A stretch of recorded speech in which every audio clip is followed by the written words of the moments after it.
சாலை விபத்துகளை தடுக்கும் முனைப்பு. ஓட்டுநர், பயணியர் அனைவரும் இருக்கை பாதுகாப்பு பட்டை அணிவது இனி கட்டாயம்.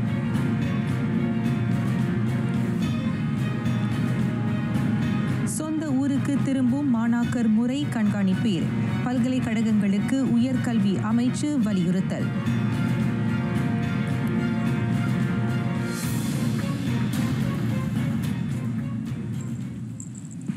வணக்கம். சலாம் மலேசியா மடானி RTM தமிழ் செய்திகள் உங்களுக்காக. உங்களுடன் நான் பிரிசிலா பிரியா ஆரோக்கியசாமி.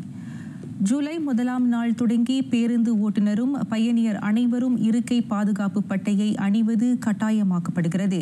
2020ஆம் ஆண்டு ஜனவரிக்கு பிறகு உற்பத்தி செய்யப்பட்ட பேருந்துகள் இதனை செயல்படுத்த வேண்டும். அதற்கு முன் தயாரிக்கப்பட்ட பேருந்துகளில் இருக்கை பாதுகாப்பு பட்டையை பொருத்த அவகாசம் வழங்கப்படும் என சாலை போக்குவரத்து துறை இயக்குநர் டத்தோ எடி ஃபட்லி ரம்லி தெரிவித்தார். விரைவு பேருந்து, சுற்றுலா பேருந்து என எல்லா பேருந்துகளும் இந்த விதியை பின்பற்ற வேண்டும். பேருந்து புறப்படும் முன் அதில் இருக்கும் பயணியர் அனைவரும் இருக்கை பாதுகாப்பு பட்டையை அணிந்து இருப்பதை ஓட்டுநர் உறுதி செய்ய வேண்டும் என அவர் குறிப்பிட்டார். அவ்வாறு செய்ய தவறினால் 300 ரிங்கிட் தண்டம் விதிக்கப்படும் என்றார் அவர். இதற்கு முன் தேர்வின் அடிப்படையில் பேருந்து இருக்கை பாதுகாப்பு பட்டையை அணியும் அணுகுமுறை பின்பற்றப்பட்டது. ஆனால் ஜூலை முதல் அது கட்டாயமாக்கப்படுவதாக டத்தோ எடி ஃபட்லி தெரிவித்தார். இருக்கை பாதுகாப்பு பட்டை அணிய தவறும் பயணியருக்கு மட்டுமின்றி பட்டையை அணிய நினைவுறுத்த தவறும் ஓட்டுநருக்கும் தொடர்புடைய பேருந்து நிறுவனத்துக்கும் தண்டம் விதிக்கப்படும் என டத்தோ எடி ஃபட்லி கோடிக்காட்டினார். பசே குடாங் மருத்துவமனை அதிகாரப்படியாக சுகாதார அமைச்சிடம் ஒப்படைக்கப்பட்டது. ஆகஸ்ட் 1ஆம் தேதி தொடங்கி அந்த மருத்துவமனை படிப்படியாக இயங்கும் என அமைச்சர் Dato Sri doctor Dzulkefly Ahmad தெரிவித்தார். தொடக்க கட்டமாக விபத்து, அவசர நிலை, மகப்பேறியல், மகளிர் மற்றும் குழந்தை மருத்துவம் போன்றவற்றுக்கு அங்கு சிகிச்சை வழங்கப்படும். இதுவரையில் 274 பணியிடங்கள் நிரப்பப்பட்டுள்ளதை அமைச்சர் சுட்டினார். 2026 ஜூலையில் 1845 பணியாளர்களுடன் மருத்துவமனை முழுமையாக செயல்படும். பசேகுடாங் மருத்துவமனை 300க்கும் மேற்பட்ட படுக்கை வசதிகளை கொண்டுள்ளது. அந்த மருத்துவமனையின் வரவால் நோயாளிகளை நிர்வகிப்பதில் சுல்தானா அமினா மருத்துவமனையும் சுல்தான் இஸ்மாயில் மருத்துவமனையும் எதிர்நோக்கும் சிக்கலையும் குறைக்க முடியும் என நம்பப்படுகிறது. ஜோஹோபாருவில் கட்டுமானம் முழுமையடைந்த பசிகுடாங் மருத்துவமனையை சுகாதார அமைச்சிடம் ஒப்படைக்கும் நிகழ்ச்சியில் கலந்து கொண்ட பின்னர் டத்தோ ஸ்ரீ டாக்டர் ஜுல்கிஃப்லி ஊடகத்தாரிடம் பேசினார். அதிகரிக்கும் தனியார் சுகாதார பராமரிப்பு செலவு, மருந்து விலையேற்றம் ஆகியவற்றை கட்டுப்படுத்த புதிய சுகாதார சூழியல் உருவாக்கப்பட வேண்டும். அமைச்சர் நிலையிலான சுகாதார பராமரிப்பு செலவுக்கான கூட்டு செயற்குழு வாயிலாக அது குறித்து கலந்துரையாடப்படுவதாக Dato Sri doctor Dzulkefly Ahmad தெரிவித்தார். சுகாதார அமைச்சையும் நிதி அமைச்சையும் மட்டும் அந்த செயற்குழு உட்படுத்தி இருக்கவில்லை. மாறாக தனியார் நலவியல் சேவை துறையும் காப்புறுதி நிறுவனங்களும் அதில் இடம்பெற்றுள்ளன. மருந்து விலை பட்டியல் வைப்பது உள்ளிட்ட நடைமுறையும் செயல்படுத்தப்பட்டுள்ளதை சுகாதார அமைச்சர் சுட்டினார். நேற்று தொடங்கிய 2025 ஆசியான் இளையோர் மனநலன் வட்ட மேசை கலந்துரையாடல் இன்று நிறைவடைந்தது. ஆசியான் உறுப்பு நாடுகளையும் திமோர்-லெஸ்தேவையும் சேர்ந்த பேராளர் 135 பேர் அதில் கலந்து கொண்டதாக இளைஞர் விளையாட்டு அமைச்சர் ஹனாயோ தெரிவித்தார். மனநல வல்லுநர், சமயவாணர், கொள்கை இயற்றுனர், அரசு அதிகாரியர், மக்கள் நிகராளியர், இளைஞர் என பல்வேறு பின்னணியினர் அந்த வட்டமேசை கலந்துரையாடலில் பங்கேற்றனர். 2023 இளையோர் மனநலன் குறியீட்டு ஆய்வு முடிவுகளை கருத்தில் கொண்டு அந்த கூட்டம் நடைபெற்றது. 15 முதல் 30 வயதுக்கு உட்பட்டவர்களின் மனநலன் மிதமான அளவில் உள்ளதை ஹனா சுட்டினார். ஆகையால் இதுபோன்ற கலந்துரையாடல்கள் இன்றியமையாதது என்றார் அவர். இந்த விவகாரம் தொடர்பில் எல்லா தரப்பினரும் ஒன்று கூடி விவாதிக்க வேண்டும் என்பது அரசாங்கத்தின் அவா. 2025 ஆசியான் இளையோர் மனநலன் வட்ட மேசை கலந்துரையாடலை அதிகாரப்பூர்வமாக தொடக்கி வைத்து ஹனா உரையாற்றினார்.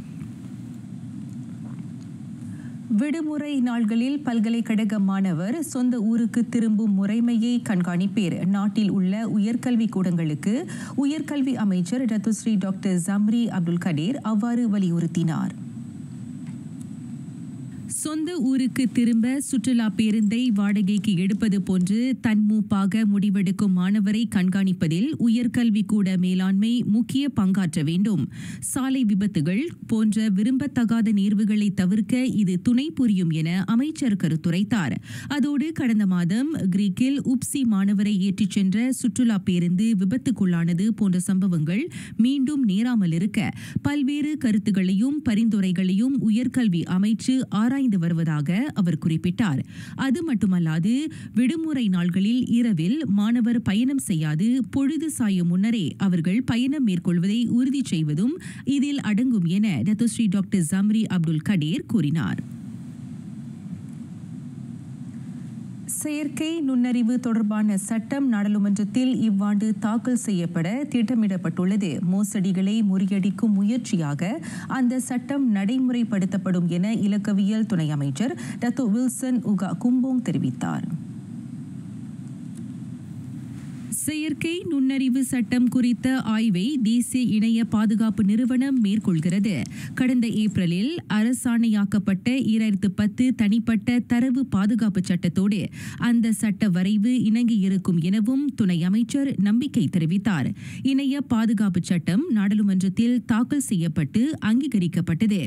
இவ்வாண்டு தாக்கல் செய்யப்படவுள்ள இந்த சட்டம் செயற்கை நுண்ணறிவு தொடர்பான ஏனைய சட்ட செயலாக்கத்தை மேலும் வலுப்படுத்தும் என அவர் கருத்துரைத்தார். நாட்டிற்கு ஊறு விளைவிக்கும் வகையில் செயற்கை நுண்ணறிவை தவறான வழிகளில் கையாள்வோரை தண்டிக்கவும் அது வழிகோலும். இதனூடே விரைந்து புகார் அளிக்கும்படி இயங்கலை மோசடியில் பாதிக்கப்பட்டோரை டத்தோ வில்சன் உகா வலியுறுத்தினார். திரங்கானு குவாலா பெசுட் புலாவ் பெர்ஹentian நீர்ப்பகுதியில் படகு கவிழ்ந்து விபத்துக்குள்ளான சம்பவம். நேற்று நடந்த அந்த விபத்தில் சிறார் உள்ளிட்ட 3 உயிரிழந்தனர். கனமழை, பலத்த காற்று, கடல் கொந்தளிப்பு ஆகிய காரணங்களால் அந்த படகு கவிழ்ந்ததாக பெசுட் மாவட்ட போலீஸ் தலைவர் சூப்பரிண்டென்டென்ட் அசாமுடின் அஹ்மத் தெரிவித்தார். 15 பேர் பயணம் செய்த அந்த படகு புலாவ் பெர்ஹentianல் இருந்து ஏறத்தாழ 0.2 மைல்கள் தொலைவில் நேற்று இரவு 10 மணிக்கு மோசமான வானிலையால் கவிழ்ந்தது தொடக்க கட்ட புலனாய்வில் கண்டறியப்பட்டது. 40 வயது எஸ் ஆறுமுகம், அவரின் 3 வயது மகள் ஷர்விகா, 10 வயது வெண்பனி ஆகியோர் சடலமாக மீட்கப்பட்டனர். ஏனைய 12 பேர் பெசுட் மருத்துவமனையில் அனுமதிக்கப்பட்டுள்ளனர். மேலும் காலை 6:30 மணி முதல் மாலை 6:30 மணி வரை செயல்படும் அந்த படகில் 12 பேர் மட்டுமே பயணம் மேற்கொள்ள முடியும். ஆனால் அதில் 15 பேர் இருந்ததாக சூப்பரிண்டென்டென்ட் அசாமுடின் அஹ்மத் கூறினார். அத்துடன் அவர்கள் அனைவரும் பாதுகாப்பு அங்கியை அணிந்திருக்கவில்லை எனவும் அவர் குறிப்பிட்டார். மருத்துவ பரிசோதனையில் படகு ஓட்டுநர் போதைப் பொருள் உட்கொண்டிருப்பதும் தெரிய வந்த வேளை அவரை போலீஸ் கைது செய்ததாக சூப்பரிண்டென்டென்ட் அசாமுடின் தகவல் அளித்தார். பேரரசர் சுல்தான் இப்ராஹிமை புதிய தேசிய போலீஸ் தலைவர் டத்தோஸ்ரீ முகமது கலீட் இஸ்மாயில் மரியாதை நிமித்தம் சந்தித்தார். ஜோஹர் பாருவில் நடைபெற்ற அந்த சந்திப்பு தொடர்பான புகைப்படங்களை அரச மலேசிய போலீஸ் படையின் உயர் ஆணையருமான பேரரசர் தமது அதிகாரப்பூர்வ ஃபேஸ்புக் சமூக தளத்தில் பதிவிட்டார். புதிய தேசிய போலீஸ் தலைவருடன் ஜோஹோ மாநில போலீஸ் தலைவர் டத்தோ எம் குமாரும் அந்த சந்திப்பில் கலந்து கொண்டார். கடந்த ஜூன் 20ஆம் தேதி டத்தோஸ்ரீ முகமது கலீட் இஸ்மாயில் நாட்டின் 15வது தேசிய போலீஸ் படை தலைவராக பொறுப்பமர்த்தப்பட்டார். முன்னாள் போலீஸ் படை தலைவர் தான் ஸ்ரீ ரசருடின் ஹுசேன் சேவை காரணமாக பணி ஓய்வு பெற்றதால் அந்த பொறுப்பை டத்தோஸ்ரீ முகமது கலீட் ஏற்றார். இந்நிலையில் ஜோஹோ மாநில போலீஸ் தலைவர் டத்தோ எம் குமார் குற்ற புலனாய்வு துறையின் புதிய இயக்குநராக நியமிக்கப்படுவார் என தெரிவிக்கப்பட்டது. நடப்பு இயக்குநரான முகமது ஷுஹைலி இன்று முதல் 2 ஆண்டுகளுக்கு மலேசிய எல்லை பாதுகாப்பு நிறுவனத்தில் கடமையாற்றவிருப்பதால் அவருக்கு மாற்றாக டத்தோ எம் குமார் அந்த பொறுப்பை வகிப்பார். ஜோஹோ ஃபெல்டா குடியேறிகளுக்கு நற்செய்தி. 45 லட்சம் ரிங்கிட் ஒதுக்கீட்டில் 14 சிறப்பு ஊக்க திட்டத்தை அறிவித்துள்ளது ஜோஹர் அரசு. அதில் பலர் நன்மை அடைவர் என மாநில மந்திரி பஸ்ஸா டத்தோ ஆன் ஹாஃபிஸ் காசி நம்பிக்கை தெரிவித்தார். அந்த சிறப்பு ஊக்க திட்டத்தின் ஒரு முக்கிய முன்னெடுப்பாக திட்ட மேம்பாடு பாதுகாப்பு செயற்குழு ஃபெல்டா இளைஞர் மன்றம் மகளிர் இயக்கம் போன்ற அமைப்புகளுக்கு உதவிகள் வழங்கப்படும் என டத்தோ ஆன் ஹஃபீஸ் காசி தெரிவித்தார்.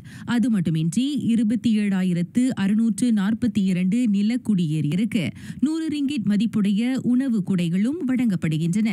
இதனூடே நீண்ட காலமாக நிறைவடையாமல் உள்ள 2ஆம் தலைமுறை வீட்டு திட்டத்தையும் முடிக்க தேவையான முயற்சிகள் முன்னெடுக்கப்பட்டுள்ளதாக டத்தோ ஆன் ஹஃபீஸ் விளக்கினார். சொர்க்கம் என்பது நமக்கு சுத்தமுள்ள வீடுதான். சுத்தம் என்பதை மறந்தால் நாடும் குப்பை மேடுதான். மனித வாழ்வின் அடிப்படை தேவைகளில் சுத்தம் மிக முக்கியமானது. நமது உடல் நலம், மனநலம் மற்றும் சமூக நலனுடன் இது தொடர்புடையது. தூய்மையான சுற்றுப்புறத்தை பேணுவதை ஊக்குவிக்க அரசாங்கம் பல முன்னெடுப்புகளை மேற்கொண்டு வருகிறது. ஸ்லாங்கூர் கிள்ளான் பண்டார் சென்டோசா சட்டமன்றத்தின் மக்கள் சேவை மையமும் மலேசியாவின் சூச்சி தைவான் அறக்கட்டளையும் இணைந்து பசுமையும் தூய்மையும் எனும் திட்டத்தை ஏற்பாடு செய்தன. அதனை கிள்ளான் மாநகர மன்ற தலைவர் டத்தோ ஹாஜி அப்துல் ஹமீத் பின் ஹுசைன் தொடக்கி வைத்தார். அந்நிகழ்ச்சியில் சென்டோசா சட்டமன்ற தொகுதி உறுப்பினர் டாக்டர் குணராஜ் ஜார்ஜ் உட்பட சுற்றுவட்டார பொதுமக்கள் கலந்து கொண்டனர்.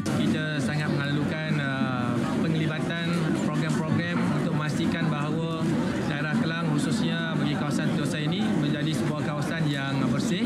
Dalam masa yang sama kita juga menggalakkan daripada masyarakat untuk menjadikan aktiviti ataupun program kita semula sebagai satu program yang penting kepada semua. Sentosa வட்டாரத்தில் இருக்க வாழும் மக்களோட அவங்களுக்கு ஒரு பங்கு இருக்கு. டு மேக் ஷூர் அந்த இந்த இடம் நம்மளோட இடம் சுத்தமாக இருக்கணும். குப்பை தொட்டியை பாய்க்கணும், அங்கங்கே போட்டுட்டு போகக்கூடாது. அப்போ என்ன ஆகுதுன்னா நாய் பிச்சு போடுறது, குப்பை வந்து அன்னூரில் உள்ளது, இதெல்லாம் வந்துட்டு போய் ஒரு பெரிய மழை வச்சுட்டா இது போயிட்டு அடைக்கிறதுக்கு கட்டாயம் வந்து ஒரு பிரச்சனையாக இருக்கும். க்ளீன் அண்ட் க்ரீன் கான்செப்ட் வந்து சம்பா மட்டும் இல்லை, நம்மளுக்கு வந்து பிளான்டிங் ஆஃப் ட்ரீஸ் கூட இருக்குது. அதே நேரத்தில் ஸ்கூலில் பல ப்ரோக்ராம்லாம் ஏற்பாடு பண்ணியிருக்கோம். மானுடரின் அடிப்படை தேவைகளில் தூய்மையான சுற்றுப்புறச் சூழலும் ஒன்றாகும். ஒரு தெரு, நகரம், நாடு என எதனையும் வளர்ச்சி பாதையில் கொண்டு செல்ல அடித்தளமாக இது விளங்குகிறது. அதற்கு இத்தகைய துப்புரவு பணிகள் வழிகோலுகின்றன. குப்பைகள், குறிப்பாக அந்த குப்பைகளை பார்த்தீங்கன்னா பல பிரச்சனைகள், இதனால குறிப்பாக தண்ணி பிரச்சனைகள், வெள்ளை ஏறுதல், இதுக்கெல்லாம் நாம தான் காரணமாக இருக்கும். நமக்கு அந்த ஒரு விழிப்புணர்வு இருந்துச்சுனாக்கா இந்த பிரச்சனைகள் வராது. ஏன்னா முற்றிலும் பார்த்தீங்கன்னாக்கா இருக்கக்கூடிய குடியிருப்பவங்க நம்ம இனத்துக்காரங்க தான் இருக்கிறாங்க. மற்ற இடமும் இருக்கிறாங்க, ஆனால் அதிகமாக நம்ம இனத்துக்காரங்க இருக்கிறாங்க. ஸோ கொஞ்சம் விழிப்புணர்வோடு வந்தீங்கன்னாக்கா நிறையா விஷயங்களை நம்ம ஒரு தீர்வு காணுவோம். நம்ம தான் வந்துட்டு குப்பையை அங்கங்கே போடக்கூடாது.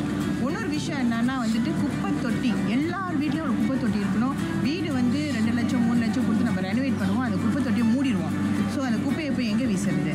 ஸோ அதனால் முக்கியமாக ஒரு குப்பை தொட்டி எல்லா வீட்லேயும் இருக்கணும்னு சொல்லி ஒரு அவேர்னஸும் நம்ம உருவாக்க விரும்புகிறோம். நிறைய குப்பைகள் எல்லாம் வந்து நம்மளே உண்டாக்குற காரணம்னால நாங்கள் யங்ஸ்டர்ஸ் வந்து இங்கே இறங்கி ஏதாவது ஒரு செய்யலாம் அப்படின்னு திரும்பி பார்க்கும்போது அவ்வளோ பேர் என்ன பின்னாடி நிற்கிறாங்க. Let's do something for our nation. சொல்லிக்கிட்டே இருந்தால் மாறாது. நம்ம இறங்கி மாற்றணும்.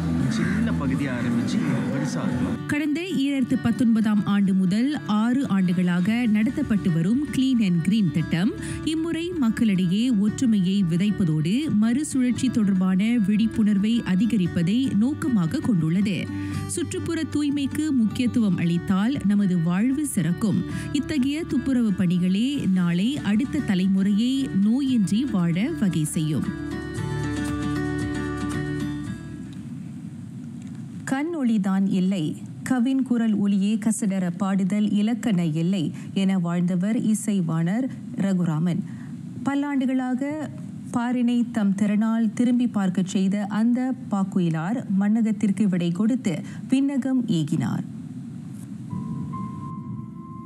ராமன் நாகப்பன் ராகத்தாளங்களில் தாளாண்மை வழி தழை தூங்கி தமிழிசை பாடிய தகையர். அந்த தமிழிசை தக்காருக்கு வயது 65. தலைநகரில் 1960ஆம் ஆண்டு ஜூலை 25ஆம் நாள் பிறந்து ரகுராமன் என அன்புடன் அழைக்க பெற்ற அவர் பிறவியிலேயே பார்வையற்றவர். கோலாலம்பூர் சென்ட் ஜான் மாற்றுத்திறனாளியர் பள்ளியில் பயிலும் காலத்தே இன்னிசை மீது ஆர்வம் கொண்டவர். நாட்டின் விடுதலை தந்தையும் மேனாள் பிரதமருமான துங்கு அப்துல் ரஹ்மான் மேல் கொண்ட பற்றினால் பெற்றவர் அவருக்கு அந்த தலைவரது பெயர் சாயலில் ராமன் என பெயர் சூட்டி உவத்தனர். பார்வையின்மையது பிழையின்மை என உலகுக்கு உணர்த்தி பாத்திரத்தால் பார்வையற்ற பாடகர் எனும் பாத்திரம் ஏற்றார் பார்மிசையில் அன்னார். பொதுமை நெறி, மாந்த நெறி, தமிழியல் போன்ற துறைகளில் பாடல்கள் இயற்றி பாடியவர். விழி கற்கும் வாய்ப்பு இல்லா பேரோர்க்கு முதலாக தமிழ் பொட்டெழுத்து தட்டச்சு முறையையும் உருவாக்கிய உழுவல். குரல், துத்தம், கைக்கிளை, உழை, இளி, விளரி, தாரம் எனும் 7 இசையிலும் கர்நாடக இசையின் 72 மேலகர்த்தா ராகங்களிலும் தேர்ச்சி பெற்ற திகழன். அந்த பைரவி துளைவன் பாதம் பணிந்து உன்னை வென்றிடுவேன், உன்னை வென்றிடுவேன். தவமகரி சரி மவனதமபதபதா சமம்மா சமகசா நீ சரி சமகசா சமம்மா நீ சமமா. தமிழிசை வாணர், இசைக்கலை மாமணி, பன்னாராய்ச்சி பாவாணர், குடந்தை சுந்தரேசனார் என பல்வேறு பட்டங்கள் பாறை பாராது பாரோர் பார்வையை தம் பக்கம் திருப்பிய அந்த பாவோன் தோள் சேர்ந்தன. மறைந்த மலாய் நடிகர் பி ரம்லி போல பாடும் திறனும் கொண்டவர். பிரதமர் டத்தோஸ்ரீ அன்வார் இப்ராஹிமுக்கு மோதிரம் அணிவித்த அன்னாரது புகழையும் திருவருளிய திறனையும் அவர் வியந்து பாராட்டியுள்ளார். உடல் நலம் கடுமையாக பாதிக்கப்பட்ட நிலையில் ஸ்லாங்கூர் கிள்ளான் மருத்துவமனையில் சேர்க்கப்பட்ட அவர் நேற்றைய முந்தைய நாள் மறைவுற்றார். வையத்துள் வாழ்வாங்கு வாழ்ந்த அந்த வட்டமிழ் குரலாரது நல்லுடல் கிள்ளான் சிம்பாங் லீமா மின் சுடலையில் இன்று பிற்பகல் தகனம் செய்யப்பட்டது. தமிழிசை வழி தருக்கண்மையுடன் விரிந்த இவ்வையகத்தை நோக்கரிய நோக்குடன் நோக்குகின்றார் அந்த இசை இறையர்.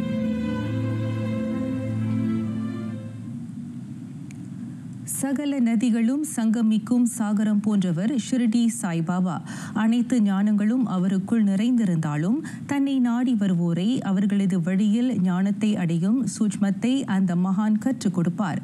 அந்த புனிதருக்கென ஓர் ஆலயத்தை அமைக்கும் பணியில் ஈடுபட்டுள்ளனர் ஸ்லாங்கூர் கிள்ளானைச் சேர்ந்த சாய் ஜனநாதன் சுப்பிரமணியம் மற்றும் சாய் மலர் செல்வி சுந்தரம் தம்பதியர்.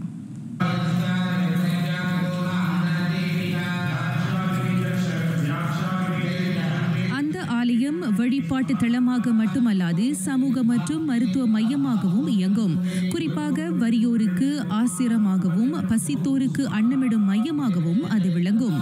கிள்ளான் தமன் பெர்க்லியில் ஷிரடி சாய்பாபா ஆலயத்தை அமைக்க அவர்கள் உத்தேசித்துள்ளனர். ஷிரடியிலேருந்து சன்ஸ்தானில் உள்ளவங்க தான் பூஜை பண்ணி இதை கொண்டு வந்து இங்கே வச்சோம். அதே சமயத்தில் பார்த்திங்கன்னா நம்ம நிறையா medical camp national kidney foundation கூட வருஷத்தில் 6 மெடிக்கல் கேம்ப் செய்கிறோம். அதே சமயத்தில் கேஎல் ஜிஹெச்க்கு நம்ம உட்காரத்துக்கு நாற்காலி, எமர்ஜென்சி வார்டுக்கு, அப்புறம் பெட்டு, இந்த மாதிரிலாம் கொடுக்குறோம். அதே சமயத்தில் பார்த்திங்கன்னா அன்னதானம், நிறைய அன்னதானம் செய்கிறோம். ரியலி நீட்ஸ் அண்ட் கான்ட்ரிபியூஷன் செய்கிறோம். அண்ட் நம்மளுக்கு இன்னொரு பிளானிங் இருக்குது. என்னன்னு பார்த்திங்கன்னா ஒரு பிரம்மாண்டமான ஒரு ஆலயம் அமைக்கணும். அதாவது பாபாவுக்கு, ஷிரடி சாய் பாபாவுக்கு ஒரு அமைக்கணும். இங்கே உள்ள சுத்த விட்ட மக்கள் நல்ல ஆதரவு தராங்க. ஒன்று ஒரு சில்ட்ரன்ஸோட ஹோம் அங்கே செட் பண்ணலான் இருக்கிறோம். ரெண்டாவது ஃப்ரீ டயாலிசிஸ் சென்டர் கட்டலான் இருக்கிறோம். மூணாவது ஒரு சேவை, அன்னதானம் சேவா. அதுலேயே அன்னதானம் சேவா இந்த 3 விஷயங்களில் சேர்ந்து ஒரே இடத்துல ஒன் ஸ்டாப் சென்டரை வச்சு மக்கள் அதில் கலந்து என்னென்ன நம்மளால செய்ய முடியுமோ we try to do our best. Shirdi Saibaba மீது தீவிர பக்தி கொண்ட காரணத்தினால் அந்த மகான் காட்டிய வழியில் சமூக பணிகளில் சாய் ஜனநாதன் சுப்பிரமணியம், சாய் மலர் செல்வி சுந்தரம் தம்பதியர் ஈடுபடுகின்றனர். இந்தியா ஷிரடி வரையில் சென்று சாய்பாபா போன்ற ஒரு சிலையை சகல வழிபாடுகளுடன் செதுக்கி வீட்டில் வணங்கி வந்துள்ளனர். தாம் பெற்ற இன்பம் பெருக இவ்வையகம் என்பது போல் பிறருக்கும் பாபாவின் மகிமையை உணர்த்தி சிலையை வணங்க அனுமதி அளித்துள்ளனர். மக்களை வரவேற்க வீடு போதிய போதிய வசதியை கொண்டிருக்காததால் தமன் பெர்க்லியில் கடை வீட்டில் ஷிர்டி சாய் சமஸ்தானத்தை நிறுவினர். பாபா பக்தர்கள் எவ்வித சிக்கலுமின்றி அவரை வணங்கிச் செல்ல வேண்டும் என்பதே அந்த தம்பதியரின் முக்கிய குறிக்கோளாகும். 13 வருஷமாக அந்த சென்டருக்கு நம்ம வந்து போய்கிட்டு இருக்கிறோம். அதாவது பாபாவை பற்றி என்ன தெரிஞ்சுக்கணும், மகிமை என்ன அப்படின்னு கேட்டிங்கன்னா, அதாவது பொருளாதாரத்தில், என்னோடய பொருளாதாரத்தில் பல விஷயத்தில் எனக்கு வாழ்க்கையில் வந்து ஒரு சட்டு செகண்டில் கூட எனக்கு மாற்றி விட்டுருக்கிறாரு. இந்த சமஸ்தானம்ன்றது ஒரு மகா அற்புதமான டிசிப்ளினான கரெக்டாக பங்க்சுவல் டிசிப்ளின் இந்த மாதிரி விஷயத்த வந்து பேர் போன சமஸ்தானம் இவங்க. இது வந்து எங்களோட 7வது வருஷம் பாபாவோட திருவிழாவில் நாங்கள் வந்து கலந்துக்கிறது. 7 வருஷத்துக்கு முன்னுக்கு பாபா வந்து எங்கள் வாழ்க்கையில் வந்து ஒரு ஒளியாக வந்தார். அந்த ஒளி வந்து அவர் என்னென்ன அற்புதங்கள் பண்ணினாருன்றதை வந்து நாங்கள் அனுபவபூர்வமாக அனுபவிச்சிருக்கோம். முழு பக்தியாக இப்போ இருக்கிறதுக்கு நான் முக்கியமான காரணமே வந்து என்னுடைய மருமகள் தான். அவங்க தான் எங்களை பாபா இந்த இடத்துக்கு எங்களை அழைச்சிட்டு வந்தாங்க. எங்களை அழைச்சிட்டு வந்ததுலேருந்து இங்கே நிறைய எங்களுக்கு வந்த சிரமங்கள் எல்லாத்தையும் தீர்த்து வைக்கிறதுக்கு பாபா எங்களுக்கு ரொம்ப பக்கத்தனையாக இருந்திருக்கிறாரு. இந்த சென்டருக்கு வந்ததுலேருந்து எனக்கு பாபா வந்து எங்களை கைவிடலை, மேலோங்கி கை தூக்கி கொடுத்துட்டு தான் இருக்கிறாரு. இந்த வருடம் நாங்கள் பாபா ஷிரடிக்கு போகணும்னு நினச்சிக்கிட்டு இருந்தோம். அது இந்த வருடம் வந்து எங்களுக்கு பாபா வந்து வழி கொடுத்துட்டாரு. 3ஆம் மாதம் நாங்கள் போயிட்டு ஷிரடியில் போய் பார்த்துட்டு பாபாவிட்ட நல்லா வேண்டிக்கிட்டு வந்தோம். வந்த பிறகு எங்களுக்கு தொழிலேருந்து எல்லாமே கை ஓங்கி முன்னேற்றமாக தான் இருக்குது. அங்கு 13ஆம் ஆண்டாக ரத யாத்திரை திருவிழா கொண்டாடப்பட்டது. 3 நாட்களுக்கு தொடர்ந்த அந்த விழாவில் சுற்றுவட்டார மக்கள் திரளானோர் ஷிர்டி சாய்பாபாவின் அருளை பெற்று சென்றனர். சிறப்பு விருந்தினராக உலக ஸ்ரீ சாய் சேவை மைய தலைவர் பிரம்ம ஸ்ரீ சாய் செந்தில்குமார் கலந்து கொண்டார். வந்து பார்த்ததில் மிக பிரம்மாண்டமான இந்த தேரானது தயாரிக்கப்பட்டு தொடர்ந்து இந்த ஆண்டு விழாவின் போது சிலாங்கூர் நகர்வலம் வருகின்றார். தமிழகத்திலே இது போன்ற ஒரு தேரை நான் பார்த்ததில்லை. அந்த அற்புதமாக அழகாக ஒரு சிற்பி எப்படி சிலையை செதுக்குகின்றாரோ அதே போல அற்புதமாக இந்த தேரானது வடிவமைக்கப்பட்டுள்ளது. பாபாவுடைய முக தரிசனமானது சீரடியில் எப்படி அமைந்து இருக்கின்றாரோ அதே போல இந்த சிலாங்கூரிலே அமர்ந்து அருள் பாலித்து வருகின்றார்கள். இரவு நேரத்தில் சிறப்பாக வடிவமைக்கப்பட்ட தேரில் பாபா கிள்ளான் அரச நகரத்தை சுற்றி வந்தார். அவருக்கு பக்க துணையாக பால திரிபுர சுந்தரி வீற்றிருந்தார்.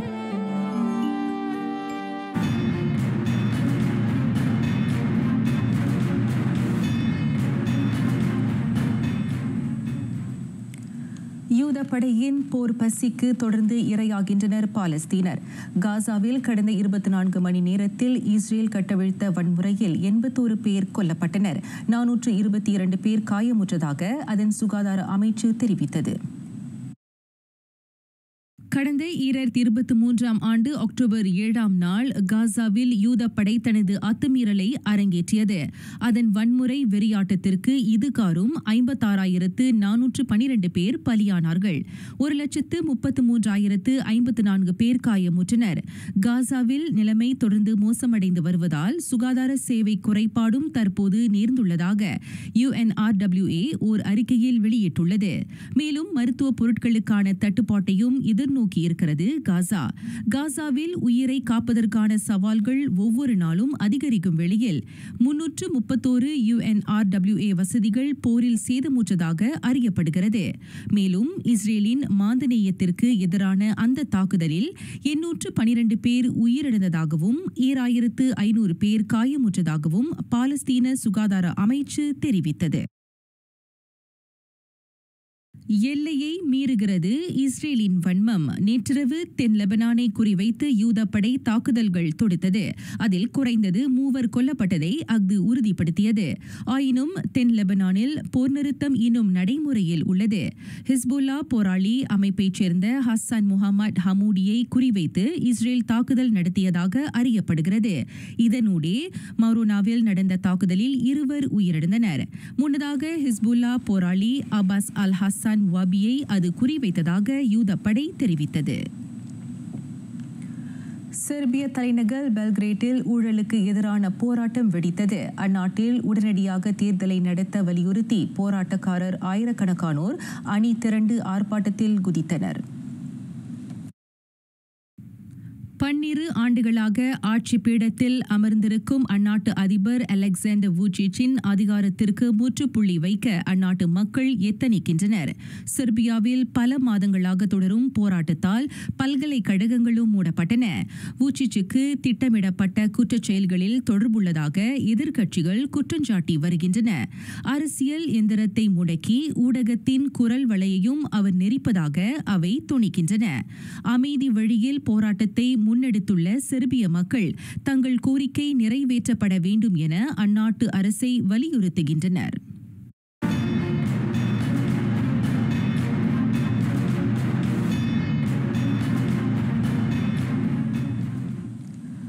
கிளப் உலகக்கிண போட்டியில் காலிறுதிக்குள் முதல் அணியாக நுழைந்தது பல்மேராஸ். முன்னதாக அந்த பிரேசிலிய அணி சக நாட்டைச் சேர்ந்த போத்தாஃபோகோவை ஒற்றை கோலில் வீழ்த்தியது.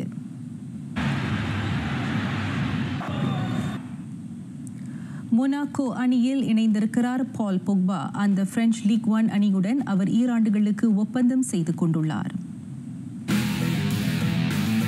இதற்கு முன்னர் இத்தாலிய சிரியா அணியான யுவென்டஸுக்கு அந்த பிரெஞ்சு மத்திய திடல் வீரர் களமாடினார். தடை செய்யப்பட்ட ஊக்கமருந்து சோதனையை கடப்பதில் தோல்வி கண்டதை அடுத்து காற்பந்து விளையாட்டில் 4 ஆண்டுகளுக்கு ஈடுபட அவருக்கு அனுமதி மறுக்கப்பட்டது. விளையாட்டு நடுவர் மன்றத்தில் பொக்பா அந்த தடையை எதிர்த்து மேல்முறையீடு செய்தார். அந்த மேல்முறையீடு ஏற்றுக்கொள்ளப்பட்டதை தொடர்ந்து அவருக்கு எதிராக விதிக்கப்பட்ட தண்டனை காலம் 18 மாதங்களாக குறைக்கப்பட்டது. கடந்த ஆண்டு நவம்பரில் பொக்பாவுடன் செய்து கொண்ட ஒப்பந்தத்தை பரஸ்பர அடிப்படையில் யுவென்டஸ் நிர்வாகம் முறித்தது. அதன் பின்னர் எந்தவோர் அணியிலும் இணையாமல் இருந்த அவருக்கு இப்பொழுது மொனாக்கோ கை கொடுத்திருக்கிறது.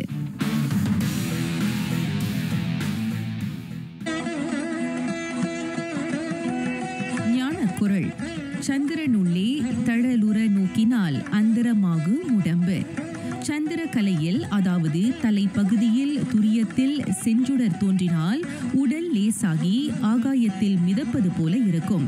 பல யோகிகள் லகிமா சித்தியை கை கொண்டு அந்தரத்தில் மிதப்பது இக்கலையால்தான் என என் பெருஞ்சித்தி திறன் எடுத்துணர்த்துகிறார் ஔவை.